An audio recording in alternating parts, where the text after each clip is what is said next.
Without further ado, I'm very happy to introduce my colleagues, actually, Dr. Wei and Chenxi Liu, colleagues from the University of Washington Smart Transportation Applications and Research Lab, that's STAR Lab. They'll be speaking about their USDOT-funded research project led by Professor Yinhai Wang, Director of PAC Trends. Dr. Wei is a research associate at STAR Lab. He has a doctorate in transportation engineering from the University of Florida and a bachelor's degree in transportation engineering from South China University of Technology. His active research fields include intelligent transportation systems, transportation data analytics, traffic operations and safety, and traffic simulation and software development. And he's worked on research projects funded by a range of sponsors, including FHWA, NCHRP, Washington State Department of Transportation, PAC Trends, and Center for Safety, Equity, and Transportation. And last but not least, he's also a reviewer for several leading journals, including Journal of Intelligent Transportation Systems and ASCE. He's joined by Chenxi Liu, a doctoral student, also at STAR Lab, who received his master's in civil engineering from UW and a bachelor's degree in civil engineering from Tsinghua University in Beijing. He's been a researcher at STAR Lab, and his research includes computer vision, deep learning, neural networks, and smart transportation facilities. So with introductions out of the way, why don't you take it away, Chenxi and Wei? Thanks for joining us. Yeah, thank you, John.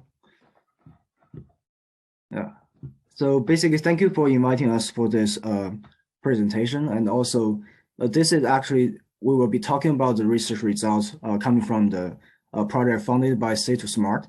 And Chenxi and I will basically talk about the development of our AI device and also the entire system for our 3D sensing technology. So basically, our topic today is cooperative perception of smart roadside unit with edge AI for driving assistance. Let me start. So basically, our content today is we will go over the background and then the problem statement, research objective, and edge AI roadside unit, which is mostly based on one of our research product developed by the STAR Lab from University of Washington. It's called MUS sensor. And then we will also go over the system architecture of our algorithm and also the experiments and results, as well as the conclusion and discussion.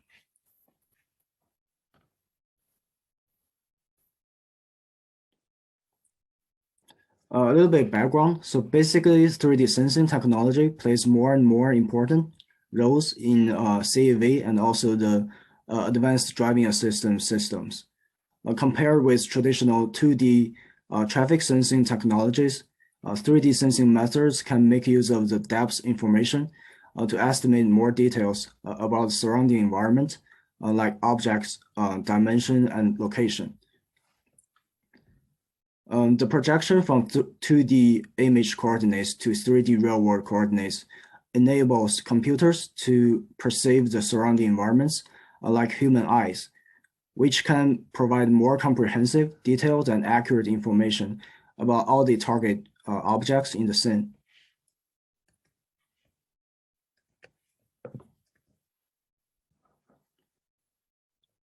Existing 3D sensing technologies can be classified into two categories, the local sensing and global sensing.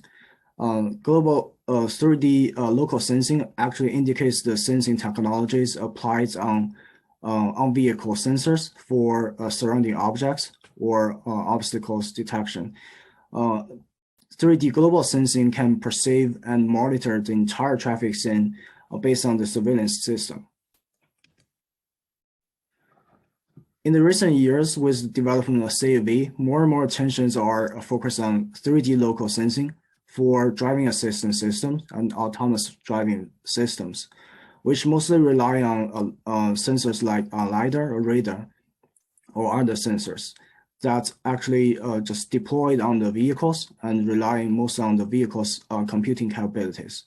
For example, if you see this figure, that's the autonomous driving capabilities, the vehicles developed by GM mounted various sensors like LiDARs and long or short range radars, as well as cameras.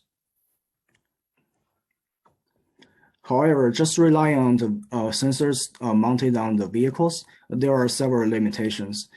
These are actually the limitations for 3D local sensing. Comparing with global sensing, local sensing is much more short-sighted because the perception range is limited in a small surrounding area by the field of views of the sensors mounted on the vehicles. Occlusion can also be a very severe issue because of the limited height of the onboard sensor's detection range. Compared with the local sensing, 3D global sensing actually have many advantages, and also they can address the limitations of the local sensing. 3D global sensing can perceive and monitor the entire traffic scene based on the surveillance system. And also 3D global sensing can be used as a comprehensive ITS solution for many applications such as vehicle localization, speed measurement, and collision warning. So that's why we're working on this project and also lead up to this very interesting research. This is a problem statement because the limitations of local sensing, and also that will make this environmental perception and understanding a critical challenge for AV and also the ADAS. Local sensing relies mostly on the onboard sensors, which makes the perception system limited in both spatial and temporal dimensions. The on-vehicle smart sensors are also very expensive, requires a very high communication bandwidth, normally for transmitting the large amount of data that collected in real time, such as the point cloud data collected by the LiDAR. And also it can suffer from degraded performances, especially in case of the rain, snow, fog, and dust situations. However, with the development of a lot of IoT devices, especially the ones that with the edge AI, the AI capabilities, which we called, combining with the edge computing is the one we call edge AI devices. With the development of such devices, we have the capability to improve the situation. So with the emergence of low latency and high-speed communication, like 5G communication, the real-time data collected by such devices can actually be used to support the global sensing methods, especially the ones deployed on the roadside, which have more range capabilities in the perspective of detection. These devices can be used as complementary data sources for the autonomous driving vehicles. Many of the previously mentioned challenges can actually be solved by fusing the local sensing and global sensing instead of just relying on the onboard sensing technologies. So our objective for this research is to develop a 3D global sensing system and also a cooperative perception methods utilizing the edge AI roadside devices, which could extend sensing ranges and also improve sensing reliability. So the edge device-based AI algorithms will be employed to enhance the efficiency of the proposed methods without losing accuracy. This is mostly because we need to consider the limited computational and storage resources on the edge devices. The team proposed a global structured information sensing system based on the Edge AI Smart Roadside device developed by the University of Washington STAR Lab, which have been used in several previous projects. We further modified this device for this research project as well. This device is called MUS sensor, mobile unit for sensing traffic. So here is a little description of the mobile unit for sensing traffic, the MUS sensor that developed by the lab. We have, as I just mentioned, we have used this device to incorporate into the system that we have developed for 3D global sensing, and also deploy the algorithm we developed in this device as well.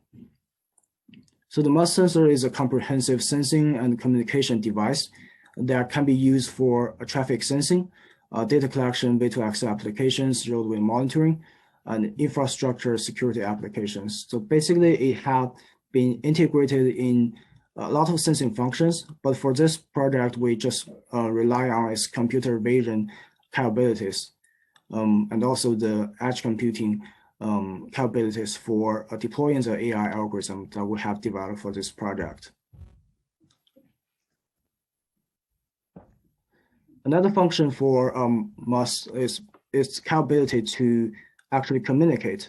So basically, it has the communication module to transfer the data in real time to either the server on the back end or in real time to the vehicles or pedestrians.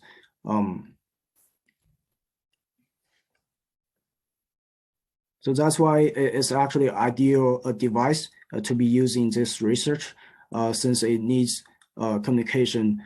It can support the communication from the data collected on the roadside and also to the data on the vehicles.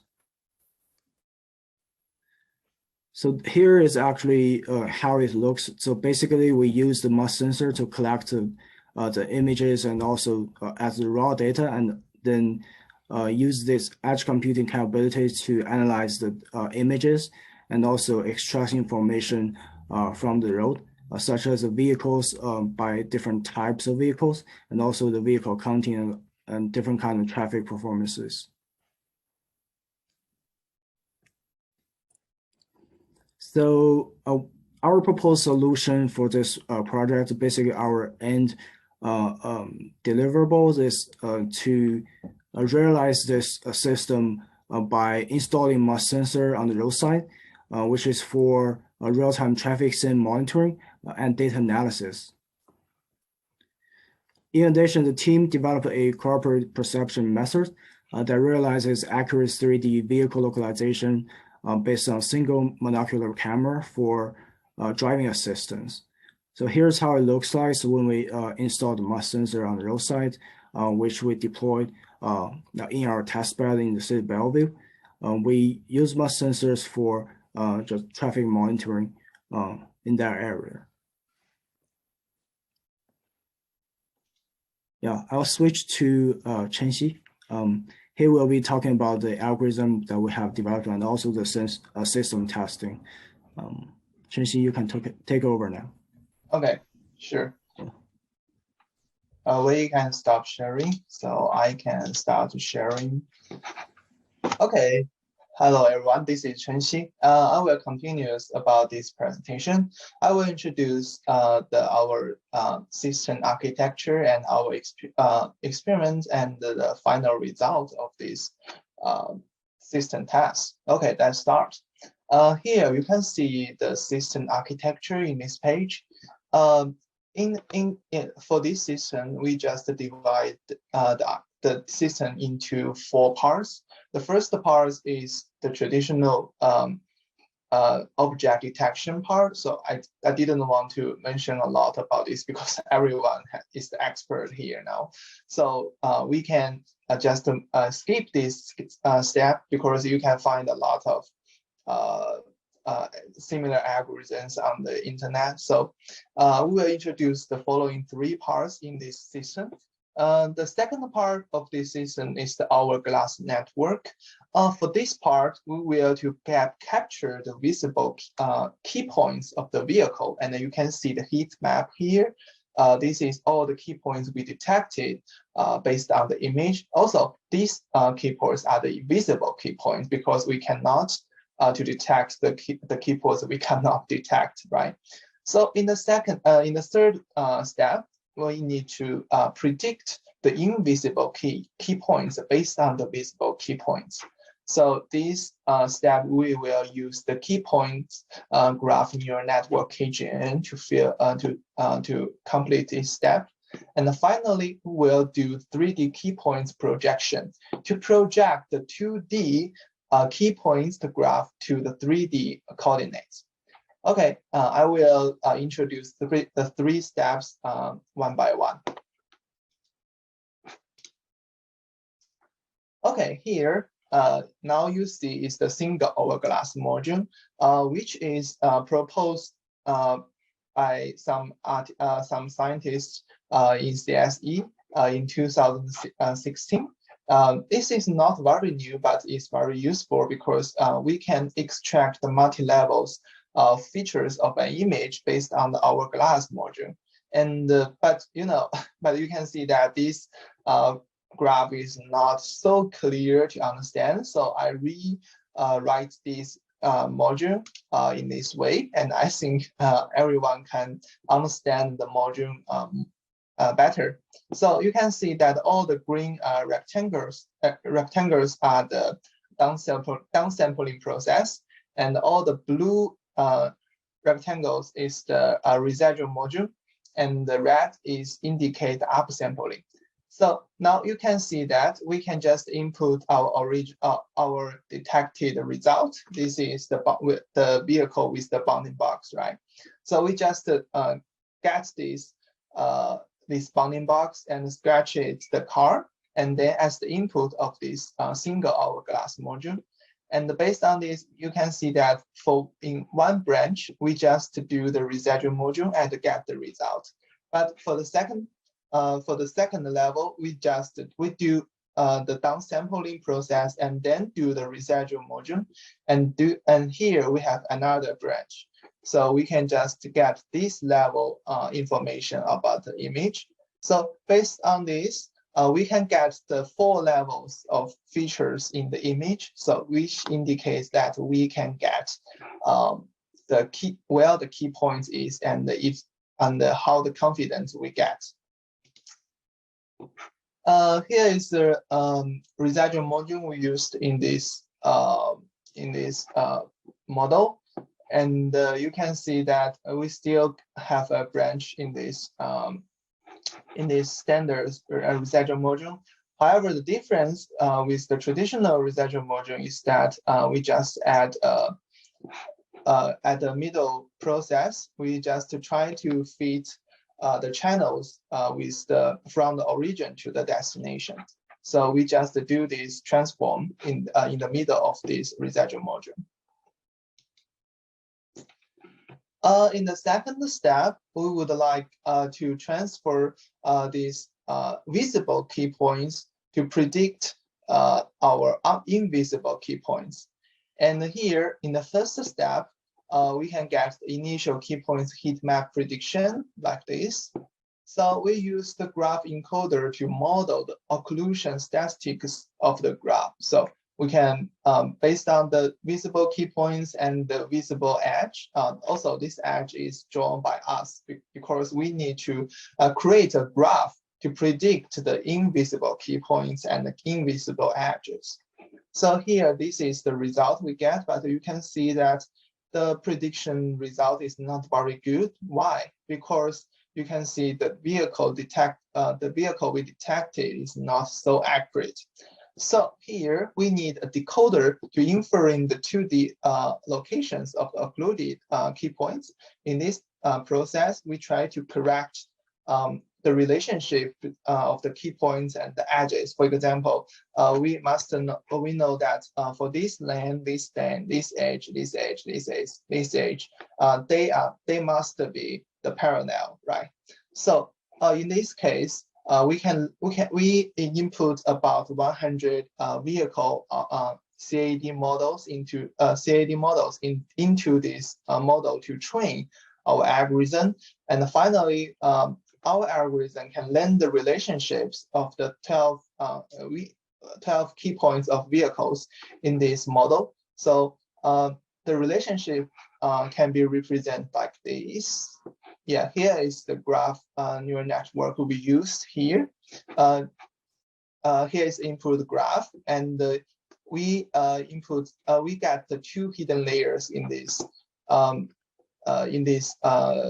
KGN because we tested it and this has the best performance. And you can see that in the first hidden layer, we examine the relationships among the several edges and the key points, and we input an activation function, and then we get the second hidden layer and another value activation function and get our output graph. Yeah. We just train this model in about 100 models, vehicle models, because of the time limits. But we'll continue to work on this neural network training, because at present our algorithm can only fit the small cars in our scenarios, because we cannot find a lot of sufficient models about trucks and buses like this, because their dimension varies a lot. So, however, in the future, we'll continue to work on this to make this graph neural network more powerful to handle more kinds of vehicles, yeah, on the road, to fit different demands of the model. Okay, now we can get after this step, we can get all the key visible key points and the invisible key points detected on the graph. However, even though it looks like a 3D model, however, at present it's still a 2D graph, because all the key points in this graph is in a 2D coordinate. So now our job is to project these 2D key points map to 3D coordinates. So in the third step, we need to get this 3D key points projection. So we have this step consists of 3 components. The first is shape basic, which needs the model that shapes as a set of 3D key points corresponding to the predicted 2D key points. This is the essential input of this model. And also we need the camera projection matrix, which can project a set of 3D key points onto the image key point coordinates. And also finally, we will use the camera calibration to project the key points in the image coordinates to the real world coordinates. So I will show this process step by step. Here is the camera calibration process in our research. And you can see that for this camera calibration matrix, we need to include 3 kinds of components. First one is the lens distortion measurement. The second is the internal camera parameters determination. And the third is external camera parameters determination. For the internal camera calibration, which indicates the focal length of the camera and also the image coordinates. And for the external camera parameters, indicates the angle of the camera, the position of the camera, how high the camera is stored. So we will integrate these 3 informations to try to convert the target point in the image coordinate to the real world coordinate. The image coordinate we can just represent as x, y. So, and the real world coordinate should represented by the xw, yw, and the zw. Before we start, we need to introduce 4 important coordinates. The first one is the world coordinates. You can see the xw, yw, zw is the world coordinate, and also the camera coordinate is represented by xc, yc, and zc. And also the image coordinates, which indicate as x and y, and also u and v, and also the resolution coordinate, which indicates by x, o, y. Yeah. The first step is to determine the external camera parameters matrix. In this step, we need to convert the coordinate from the real world coordinate to the camera-based coordinate. So in this figure, it's easy to figure out that. And we define the R is the rotate matrix and the T is offset matrix. So based on the simple matrix transformer, so we can get the function like this. Yeah, but it's too details, but you can just see. And if you have questions, you can ask after this presentation, but I will not introduce a lot because it's just a simple mathematics transform. And finally, we can get the external camera parameters matrix like this, the RT01. This is in our research, we call this external camera parameters matrix. And also here, we will to determine the internal camera parameters matrix. And for this, we would like to convert the P point from the camera coordinate to the camera-based coordinate, and then to convert from the camera coordinate to the image coordinate. And here, this is still the mathematics transform. So finally, we can get this fx, fy indicates the focal length of the camera in two directions, and the u0, v0 indicates where is the O in the image coordinate. So I summarize the camera calibration process in this table. So yeah, this is how we transfer the coordinates from the camera coordinate to the real world coordinate. Okay, finally, so we can get these functions here, and so it is easy to figure out that in this we have 1, 2, 3, 4, 5, 6, 7. So we have 7 inputs of this, which indicates that if we can input 7 non-linear related points in this function, so we can get all the parameters in this equation, right? So here, that's to show some basic result here. And because this is a very long-term project, so at the start, we just try to use the standard track to get this function. So you can see that this is the model we use. And we just transfer the basic track to a standard shape. So try to figure out the relationship of these key points. So this is our previous work because we haven't done the key points detection at that time. So, but now you can see that we can detect the key points here. So we can just input the key points into our 3D projection matrix, so we can get the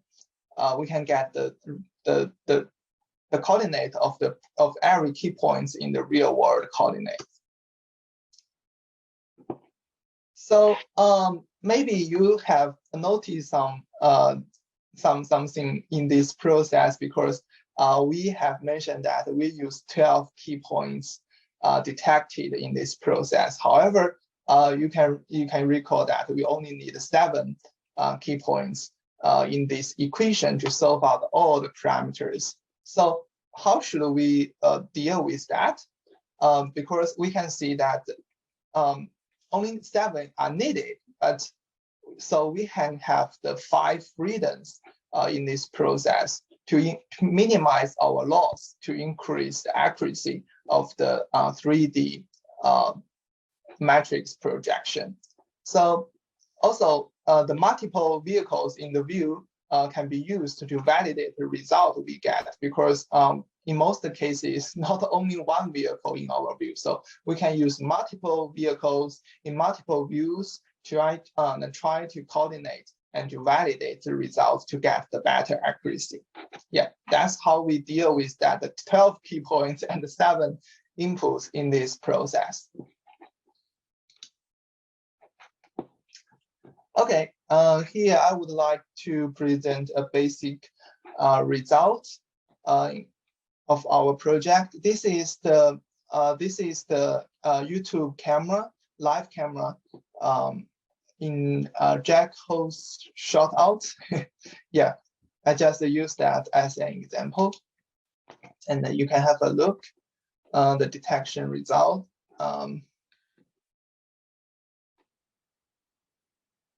Oh, here is the truck. We cannot handle it, but still we can still to detect the key points of the vehicles we detected, but we just cannot convert it from the 2D points to the 3D key points because we didn't input the CAD models into the graph neural network. And here is the small vehicles we have, and we can see that even though some occlusion happened, but we can have the key points detected.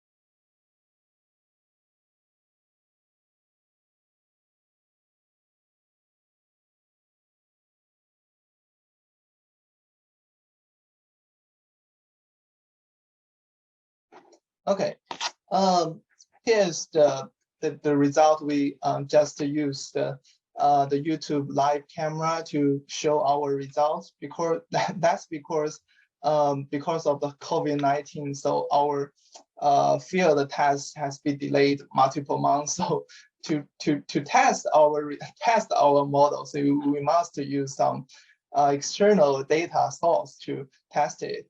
So after the COVID-19 pandemic, so we can install our master sensors into city of Bellevue, just mentioned by Dr. Sun, and so we can get our own data set. So we did this small video here. This is the result we detected by our own cameras. Yeah, this is a short video, but we can see that these vehicles has got a U-turn. So we can see that in this process, no matter what the angle the vehicle has, so we can still get the accurate key points detected.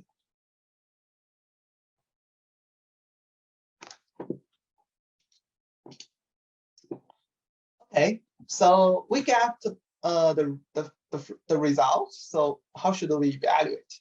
So in this process, we would like to evaluate the key points detection result based on a standard measurement, which are named PCK. So it indicates the percentage of the correct key points.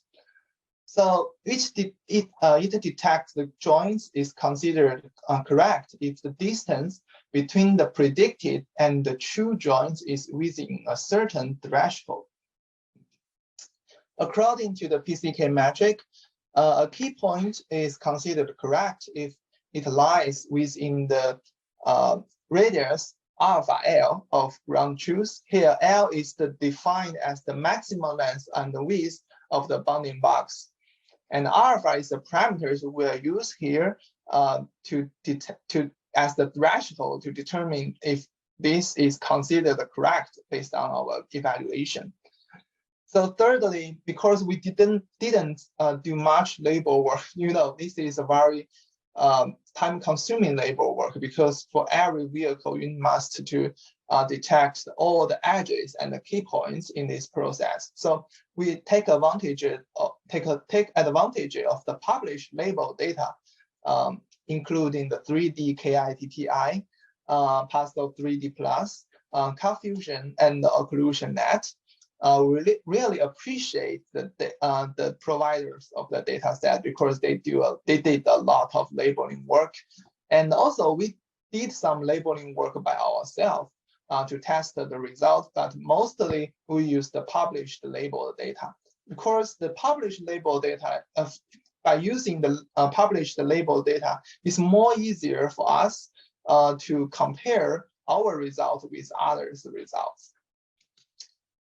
So here is the basic result we get here, and we can see this is the number of invisible key points. So when we increase the alpha, and this means we lower the threshold and the PCK increase.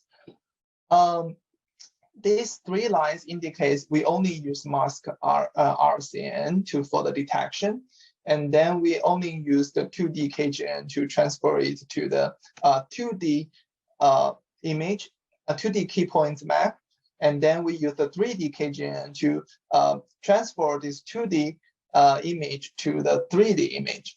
So here is the three accuracy we get here. You can see that with the increase of number of invisible key points from 3 to 5, the mask RCN accuracies drop a lot. However, we can see that after 2D KGN and 3D KGN, the accuracy is kept stable, which indicates that the KGN is play a very significant role in this process. And also we keep increasing the number of invisible key points, and we can see that if the number of invisible key points increase to 9, indicate there are only 12 key points of the vehicle defined by our researchers. However, there's only 3 is visible. So we can see that the accuracy drop a lot. It's about 90%, 80 more. However, we can still see that the accuracy of after 2D KGN and 3D KGN increase a lot than the traditional mask RCN.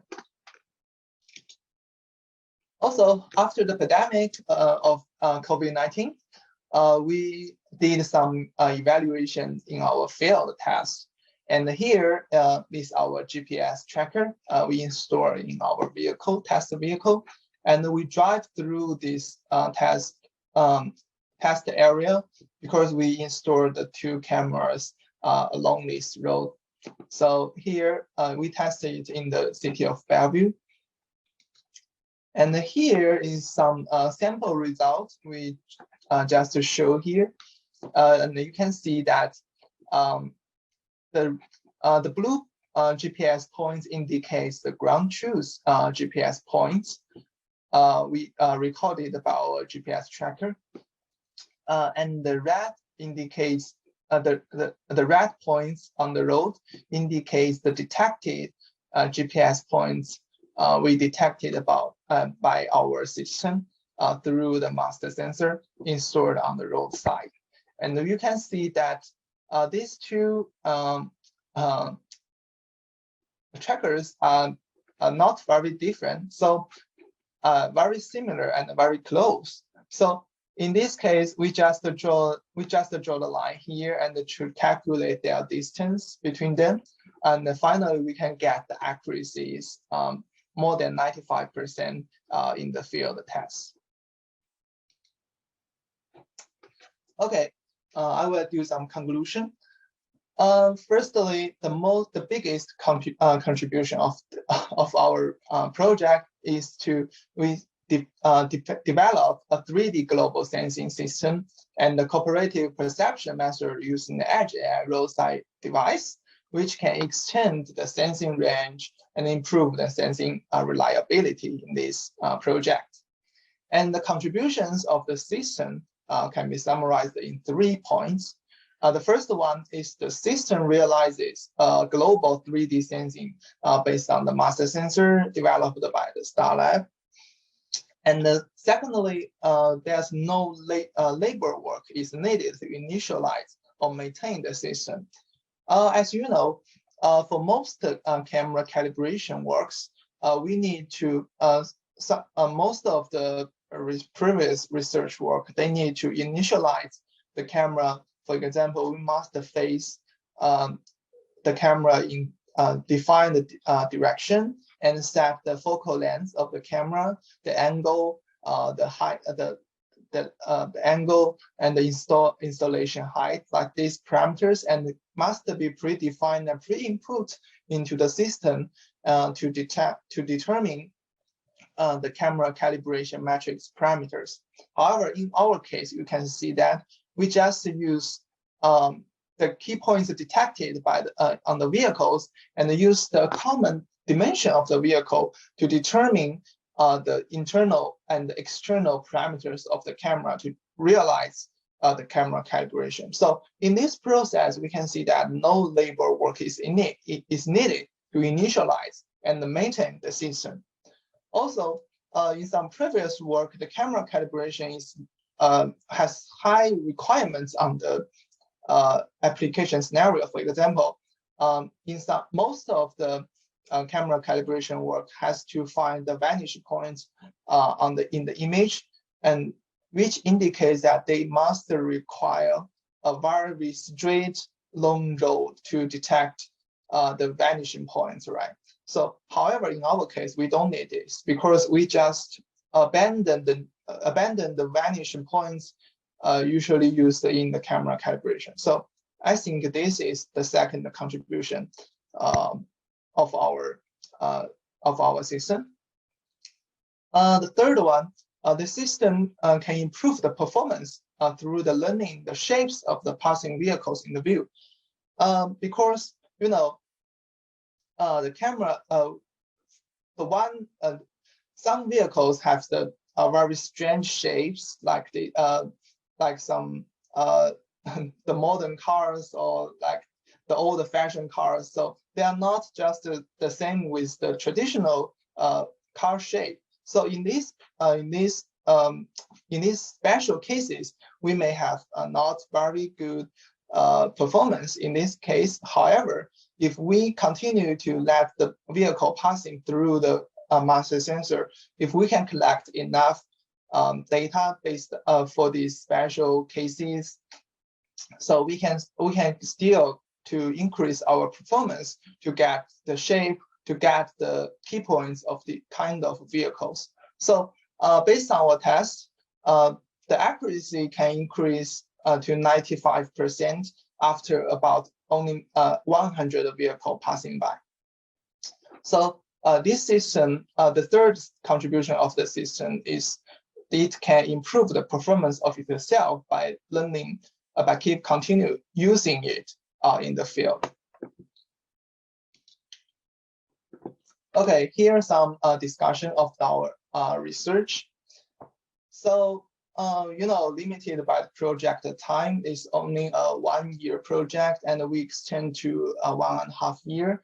So the 3D structural information sensing system can only work for the cars rather than the trucks or buses, because we can find very little models of the trucks and the buses, and to input our data, our model to train the graph neural network. So in the following years or months, so team will continue this work and add more kinds of vehicles models to train our KGNN to fit the demands from different application scenario. For example, the truck parking or the transport station like this. Secondly, because of the impact of COVID-19, the project is delayed multiple times, and finally, we cannot realize the communication between the ISU and the onboard devices. This is, I think, we think is still a very important function because we locate the vehicle. However, we cannot communicate with the vehicle, which is not reasonable, right? So if we can locate the vehicle and we can transfer the information we get in this scenario, so we can transfer this information to this vehicle. So this is more like a CAV system, just based on the roadside unit, because we know there's a lot of modern cars in our society. However, the percentage is not very high. Most users, most drivers are still use the traditional cars. How to benefit their experience based on in our society is a very important topic. So, however, this project can help them to get the more information on the road, like the vehicles, the other vehicles locations in around it, and the obstacles on the road, or some warnings, some accident warning like this. So the team will keep work on this function to realize the communication between the roadside unit and onboard devices to realize the function. Yeah. So yeah, that's all about our presentation. If you have any questions, feel free to raise your hand or type in the chat box. Thank you. Yeah, Chenxi and Wei, thank you very much. This is a very interesting presentation. So actually, we already have 2 questions, and I'd like to encourage anyone else to submit your questions or raise your hand, and I'll call on you as Chenxi said. So the first question here is, does distortion, so for example, the barrel distortion that you observed in the preliminary results video, so does the distortion matter in camera calibration and model training? Yes, I can answer this question. Of course, the distortion is a very significant issue in the camera calibration, because we have the traditional camera. However, we still have some fisheye camera. This is for the fisheye camera, the distortion is very serious and which can impact a lot.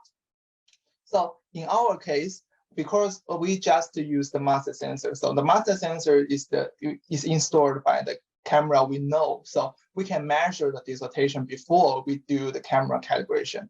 However, in the future, I think this is a research direction. We must include the distortion in our algorithm instead of just pre-measure the distortion and work and input it into our model. This is not reasonable because we cannot to determine what camera I need to use in this scenario, right? So we will try to embedding this distortion in our model in the future, and this is a very interesting topic. Yeah. Okay, great. And so the second part of this question, can you talk a little bit more about so after obtaining the key points of vehicles in your 3D models, how these can be used in cooperative perception? Okay, if we can get the key points of the key points detection is the second step, right? And based on our introduction, the third step is try to use the key points to do the camera calibration. What's the camera calibration? Which indicates that we convert the image coordinate to the real world coordinate, which indicates that we can detect this vehicle in the image, and we can convert the vehicle from the image coordinate to the real world coordinate. That's why we can get the real location of this vehicle, right? Can you highlight the ways the MUST sensor differs in development and performance from other similar kinds of devices, like similar edge devices? I think Wei can answer this question.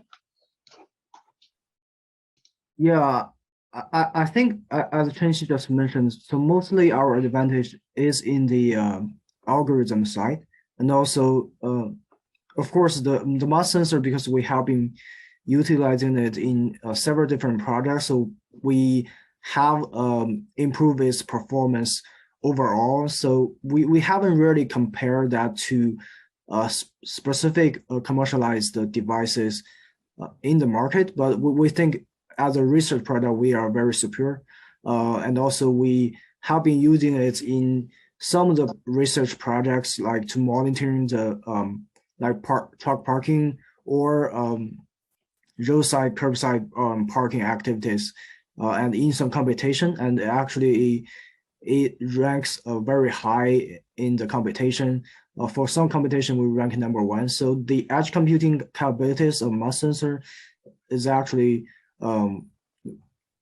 very great. I'm not sure how to level it, but and also specifically for the AI algorithm we deploy on the device, it actually requires a lot on the edge device to really support those kind of algorithms. And also, as Chenxi mentioned, we have deployed this AI algorithms in our device. It actually can fully support, and also because we also have the communication capabilities, basically in the future for some of the potential applications, it can really support the autonomous driving applications for 3D localization and also the navigation system. And so in addition to those, so just for context, as you're familiar with, C2SMART Center researchers have used object detection to understand pedestrian traffic at New York City intersections. So you mentioned some other interesting applications. I wonder if you could expand on some of the other applications your research addresses, and maybe tell us what would need to happen for these applications to be realized. Yeah, I think you mentioned, like, for example, parking, like observation of vehicles in a parking lane. Yeah, I think the application that I just mentioned, we pretty much already accomplished those applications in the perspective of detecting the vehicles parking activities either in a parking lot, a standard parking lot, or a curbside parking situation, because that's more popular topic recently because of the demand for curbside parking and also the supply chain issue. So basically, we have been using mass sensor for those scenarios. For the curbside parking, the detection accuracy and also the mass sensor's capability to analyze those events is a challenge, but we have basically solved those kind of issues for mostly regarding the occlusions of the vehicles parking on the roadside that caused by some of the vehicles traveling on the road in the meantime. So that's actually can be solved by the location of installing a sensor, of course, and also some of the algorithm we have been using to track the vehicles before they actually park. So we can actually observe the whole events instead of just detect the vehicles when they park in the parking lot. So that way we can somehow fix most of the occlusion issue in those scenarios that Chenxi just mentioned. And then that's like an interesting research topic as well.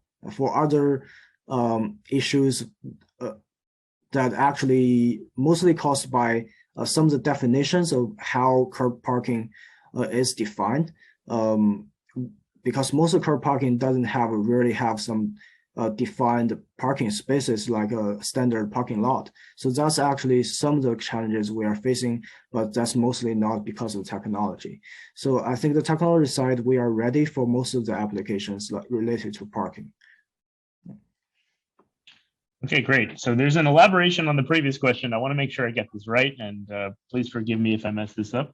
So the question previously asked was actually, what should we do next once we have obtained the vehicle model? So participant agrees the key points can be used for calibration, but are there any interesting research applications to doing so? And what is the value of the sensed model? What is the value of the sensing model? Okay, I will answer this question. Okay, I think we can go back to our background. So based on Wei has mentioned that with the development of CAV, more and more attention has been focused on 3D local sensing. So why will they do the local sensing and install a lot of sensors like cameras, LiDARs, radars on the vehicle? That's because they need to perceive the environment around the vehicle to give a more safe and more efficient driving experience for the vehicle driver. So this is why we call the local sensor, because the sensors can only focus on its own environment. So it will not care about other vehicles, which is unfair for the other users on the roadside, on the road, right? So you buy a modern car and your car equipped with so many advanced sensors, so you can get this kind of service and you get the environmental sensing. So if that can be applied for global sensing, for example, if we can sense the whole environment, the whole application, the whole road scenarios, to get all the information about the vehicles, this is called the global sensing.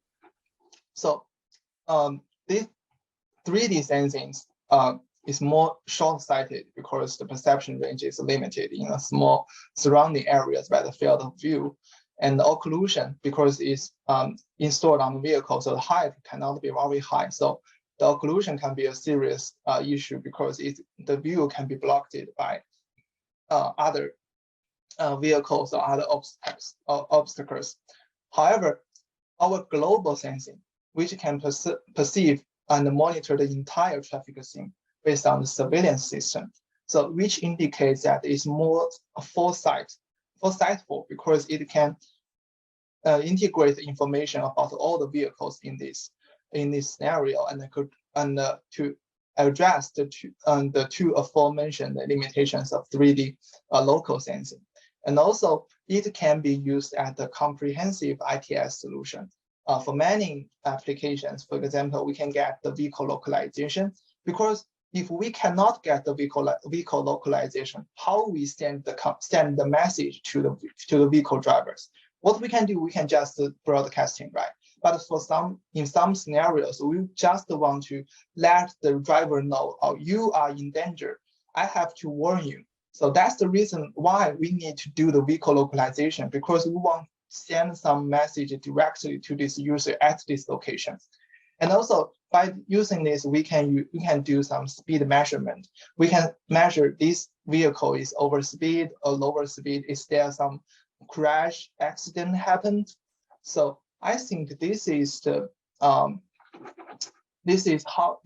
problems we want to address. I'm not sure if my answer,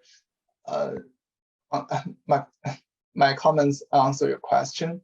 I think that was great. If I may, if any participants have any further questions, you can feel free to reach out to Dr. Son and Chenxi.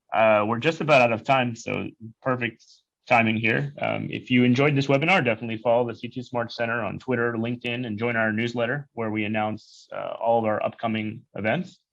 Wei and Chenxi, I thank you very much again for sharing your time with us today. I want to wish you and our audience happy holidays, and I look forward to reconvening the series in 2022. Thank you. Great. Thank you. Take care, everyone.